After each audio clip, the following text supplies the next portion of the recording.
My name is Sophia, and at 31, I work part-time at a neighborhood supermarket. Today marks the beginning of November, a time when things start to get busy as we head towards the year end. The manager approached me, expressing interest in discussing some time off over Christmas. It felt unusual, as it's not often I request time off. The truth is, I began, we're thinking of spending Christmas at my husband's parents' house this year. I'll need to take the 24th and 25th off. Oh, that's what it's about. Of course, that's fine, the manager replied reassuringly. You're always working hard, Sophia. Thank you. That's a great help. Isn't your husband's family based quite far away, and you're from around here, right? The manager inquired. Yes, I'm from the neighboring town, but my husband is from Boston, I explained. Boston, huh? That's quite a distance, the manager remarked. Yes, it is. Unfortunately, due to circumstances, we haven't been able to introduce Alexander yet, I shared. Even more reason for you to head back. Don't worry about the store. Go and visit, the manager encouraged. Thank you. I appreciate your understanding, I expressed gratefully. Alexander is my 2-year-old son, currently attending a child care center. When I gave birth 2 years ago, a certain societal issue made it difficult to introduce him, and we haven't found the right time. Recently, things have finally started to calm down, and it seemed like a good time. My husband, Lucas, is a medical technician at a hospital, making it difficult for him to take time off, so we were particularly keen to make it happen this Christmas. Later, Lucas returned home after Alexander was asleep, and as we shared a late dinner, he brought up the discussion we had agreed upon regarding getting time off from work. Oh, by the way, I'll call my dad, Lucas mentioned. He tried to reach me while I was on my way home. Whenever there's news, it's always my dad who calls. My mom is the quiet type. She tends to delegate communication tasks to my dad. That's true. Now that you mention it, I nodded in agreement. My father-in-law has a cheerful personality, Lucas added, and he was quite friendly when we first visited to announce our marriage. He's always laughing and engaging in conversation. On the other hand, mother-in-law, as I put it, is quiet and speaks sparingly. Honestly, since getting married, we've hardly had the chance to converse, and I was hoping this visit to Lucas's home would help close the distance a bit. Lucas ended the call with his dad and turned to me, saying, Dad is really excited to meet Alexander. He can't stop talking about it. Let me know if there's anything you want or need, he said, casting a thoughtful glance my way. I couldn't help but wonder what would unfold when we arrived, but I found solace in their excitement. My parents had also urged us to go this year, insisting we introduce Alexander. But you love father-in-law and mother-in-law too, don't you? Poof, we're both in the same boat, aren't we? Anticipation filled us as we finally returned to Lucas's home. The day we had been eagerly awaiting had arrived, Christmas morning. After about a 4-hour drive, we pulled up to Lucas's house just before noon. I noticed sister-in-law's family's car parked there, indicating their early arrival. Merry Christmas, we called out as we stepped into the entrance. There, with a beaming smile, stood father-in-law. Good job on the drive. Take it easy today. In his arms was Ava, sister-in-law's daughter. Oh, Ava, you've grown so much, I explained. I'm 6 years old now, she announced proudly. Really? You're in elementary school, I replied, amazed. Oh, there's Alexander, Ava said, stepping down from father-in-law's embrace to greet him. Alexander returned her smile, melting our hearts. Come on in, father-in-law ushered us into the living room, where sister-in-law Isabella and her husband awaited. Isabella's husband offered a warm smile, while Isabella herself appeared distant. Merry Christmas, we greeted them, but there was no response from Isabella. Feeling a bit awkward, I tried to brush it off as Lucas joined us and greeted them warmly. Isabella, Henry, Merry Christmas, he said. Oh, we haven't seen each other for a while, have we? How have you been? Isabella, who had been staring at us until a moment ago, now flashed us a smile. Did they just ignore me? It seemed like neither Isabella's husband nor Lucas noticed. Maybe I'm overthinking this, I thought, trying to shake off the discomfort as I settled into the living room. Lucas watched Alexander while I offered to help mother-in-law in the kitchen. I'm good, really? He insisted, but I knew it was important to lend a hand when we could. As Lucas kept an eye on Alexander, I made my way to the kitchen, where mother-in-law was busy. Merry Christmas, mother-in-law. Let me help you, I offered. But as soon as I spoke, she shot me a glare, thumped my shoulder, and said, "You're in the way," before retreating to the living room. I could hear her say, "Oh, Lucas, Merry Christmas. Have you been well? What's going on? First, sister-in-law, and now mother-in-law. Did I do something wrong?" I couldn't think of anything. Lucas and I have been married for 4 years, and it's been 2 years since Alexander was born. We haven't really spoken or even communicated much over the phone during this time. What could it be? I don't understand. Maybe I shouldn't let it bother me. We were planning to head home later that day, so I decided I would discuss it with Lucas when we had the time and stopped worrying about it for the moment.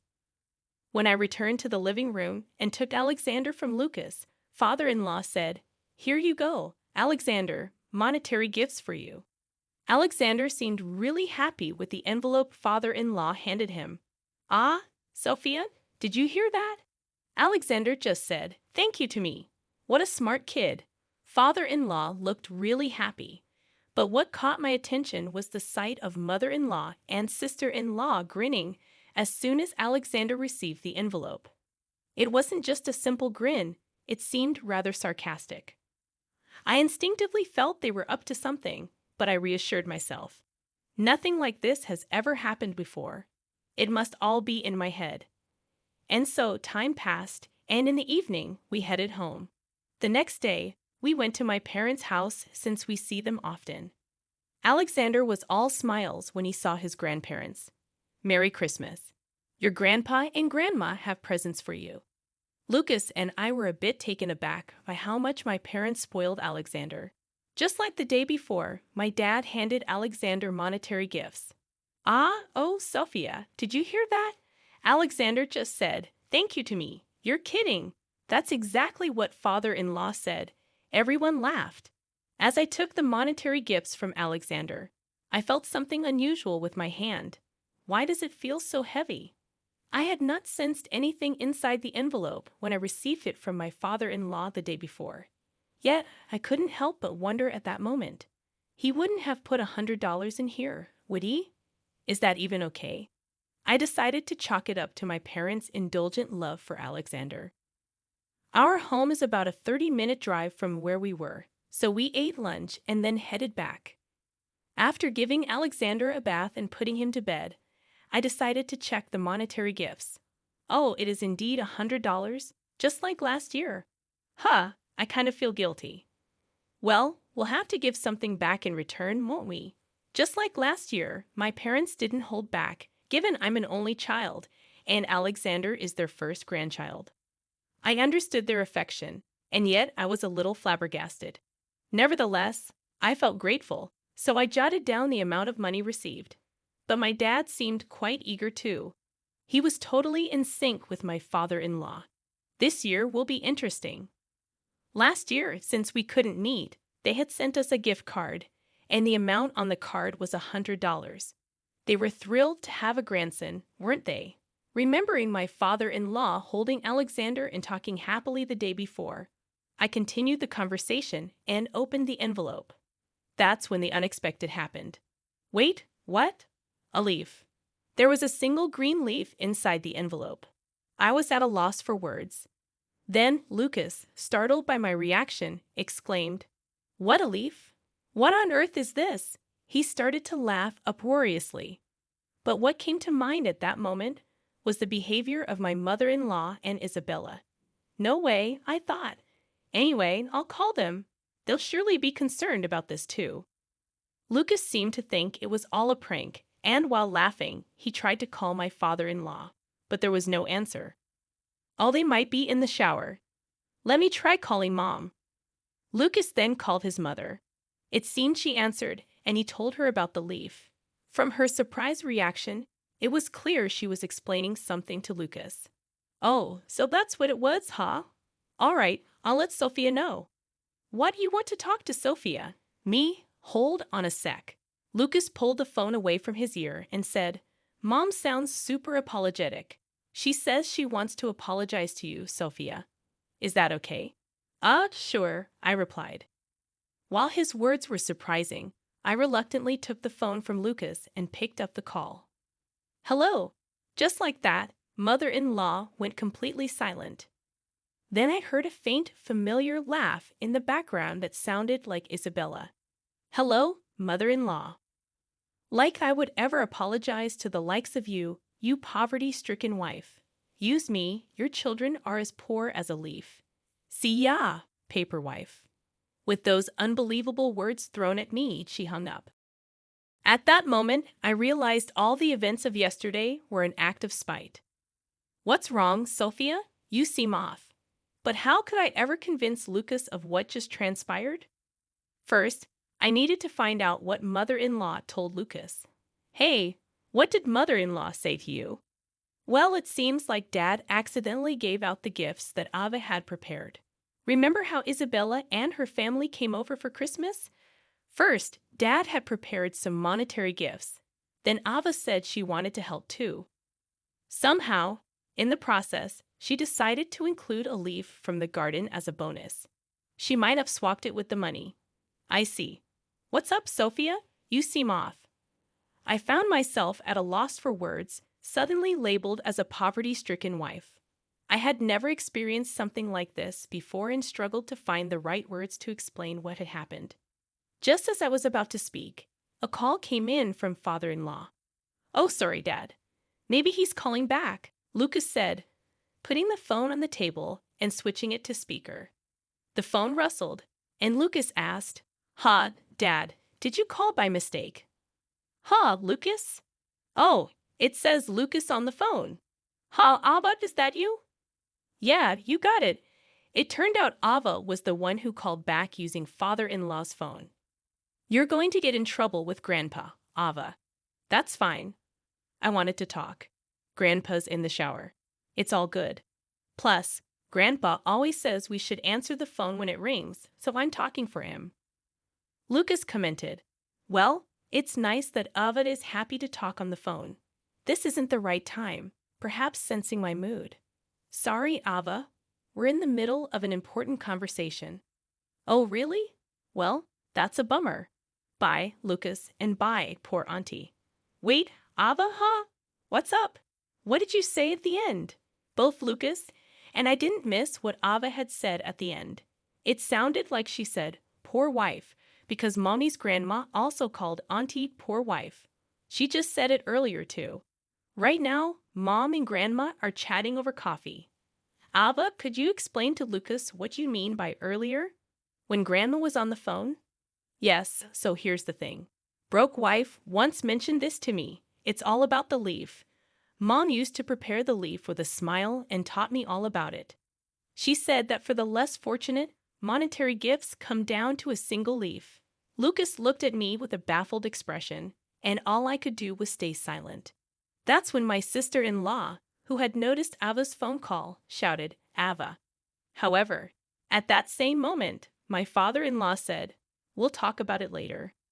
Feeling confused about what was happening, I saw the phone being handed over from Ava to my father-in-law. Sorry about that. I was taking a shower. Then when I got dressed and came out, I found Ava saying something outrageous. So you heard it too, Dad?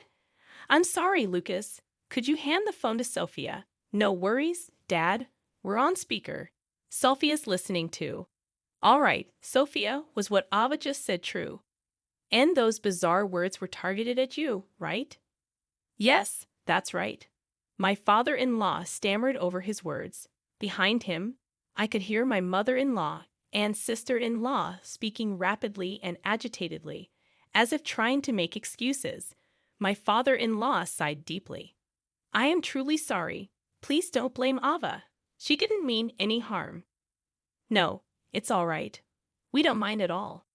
Ava's not at fault here. Thank you. I'll follow up on this matter. Isabella's here too. We'll confirm things with her. With that, he ended the call. Lucas then looked at me, apologizing. I'm really sorry. I have no idea what's going on, he said, utterly confused. I shared with him all the discomfort I felt during my visits to Lucas's house. We decided to wait for a response from my father-in-law. Surprisingly, we received a reply sooner than expected. And amazingly, the very next day, Isabella's husband drove father-in-law, mother-in-law, and Isabella to our house. Upon entering, they stood before a sullen mother-in-law and sister-in-law and father-in-law, along with Isabella's husband, apologized profusely. We've done something truly disrespectful. We are sorry.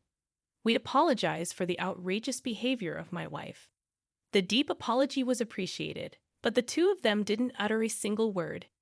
After being married for 4 years, I couldn't fathom the reason behind their animosity, even though we rarely met. May I ask, why did you suddenly act this way towards me? If I understood the reason, I could address it.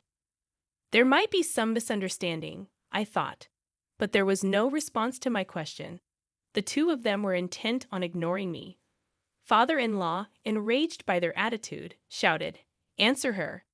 Finally, Isabella grudgingly responded, but her answer was unexpected. Well, Mom was originally against the marriage. Wait, that's it? And why? Why did you let him marry a woman like this? A woman who doesn't even wear a single brand name item, who dresses in mass-produced cheap clothes. Indeed, I'm not interested in branded items. On the other hand, Isabella is the type who likes branded goods, and my mother-in-law also owns and wears a few brand-named items. Are you saying? Don't tell me that's the only reason you insulted her? That's all it is. I just don't want her in our family. I wish they would divorce soon, and she would just disappear. How could you say something so rude? And what about you? Why are you supporting such a woman? You're a top-tier company employee and elite. You should choose someone suitable for our family, right? Despite Lucas being a well-qualified medical professional, we can't accept such a woman as a family member, can we? Upon hearing Isabella's true feelings, her husband was speechless. However, it would soon be proven by the next words of my mother-in-law that this attitude was inherited from her. Originally, you see, I had found the suitable partner for Lucas. Despite that, he brought home some unknown woman and declared they were getting married. It was a true shock. What, you were doing such a thing without telling us? There are limits to what's acceptable to do to Sophia. It's fine, isn't it? She's just a poor girl, isn't she? Her parents didn't seem very impressive either, quite impoverished, don't you think? She wasn't wearing a single branded item. In other words, she's from a struggling household that finds it hard to make ends meet, right? What? What are you saying? Besides, to love a child born of such a woman? Impossible. It would taint our precious Ava. We had plans for her to marry a friend's child. Upon hearing his mother's true feelings, Lucas was speechless. Feeling the same way, wondering how I could have missed all this, considering that my father-in-law called not out of interest but disinterest, everything makes sense as harassment. Well, it's fine if you divorced. Please do it as soon as possible. Let's go. We don't need to get involved in this farce, I said, ready to clear up a misunderstanding for the sake of my pride. Just as my father-in-law was about to say something, I was ready to defend myself. The ones who dramatically opened the living room door were my parents. It's been a while, father-in-law, mother-in-law. Did Sophia call you? My parents, aware of the situation, had arrived just in time. When they heard that my father-in-law was coming over, I had contacted them. It seemed they had heard some of mother-in-law's terrible comments from outside the door. Their timing was perfect. My parents approached mother-in-law with serious faces. What is it? Then my parents took out business cards from their breast pockets and said, "Here you go." Amazingly, they dropped their business cards at mother-in-law's feet, their attitude seeming to say, "Pick it up." I had to try hard to suppress my laughter. The one who rose to their bait was Isabella. picking up the business card and shouting, "Stuck arrogance from a poor person. You didn't even wear any branded items today, and your clothes look mass-produced." As soon as she looked at the card, she realized her mistake. Mom startled. Mother-in-law also looked at the business card Isabella held. "You two are executives of Valak Klo." "Yes, my husband and I started out together. He's an executive at the headquarters. I'm the head of planning. Our daughter quit when she got married. You know that, right? Both of my parents are currently working at the headquarters of Valak Klo, a famous low-cost apparel brand. I also, after graduating from college, while I had spoken to my father-in-law and mother-in-law about myself at the time of our marriage, my parents had never explained their situation. So she could go back to work anytime she wanted, right?" "What? That's amazing. You work at that famous fashion brand's major corporation. So what do you mean we're poor?" "That my grandchild is the grandchild of a poor wife because you opposed the marriage? It's okay to harass us." "It's not. We're really sorry. But that apology was only because my parents held executive jobs. Needless to say, it was beyond the point of being resolved by just an apology." Henry looked disappointed as he said, "I thought it was a good thing to leave Ava with my parents, but you?" I stuttered. "I'll drive you home, but after that, we'll live separately." "What? What are you talking about? I'm glad I got to see your true face.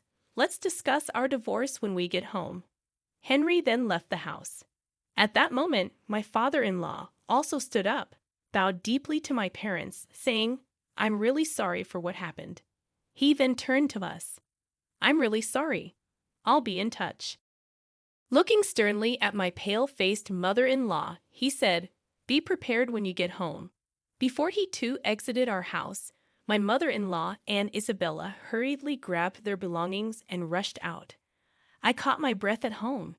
After my parents kindly offered to pick up Alexander from the child care center later, I received a call from my father-in-law. He told me that my mother-in-law had been forcibly sent back to her parents' house. It's a de facto separation. Apparently, they made this decision because they were unsure what she might do to Alexander. But it's a separation with a premise of divorce, and it seems they are waiting for the right timing. As for Isabella, the divorce was finalized immediately after she returned home. Henry obtained custody of Ava. Isabella, of course, has taken refuge in my mother-in-law's house. But she seems to be getting a good scolding from my mother-in-law's mother, who knows the truth and is currently on a job hunt. We continue to live our busy daily lives. It feels really good to not only see our child grow up as parents but also to share this joy with his grandparents.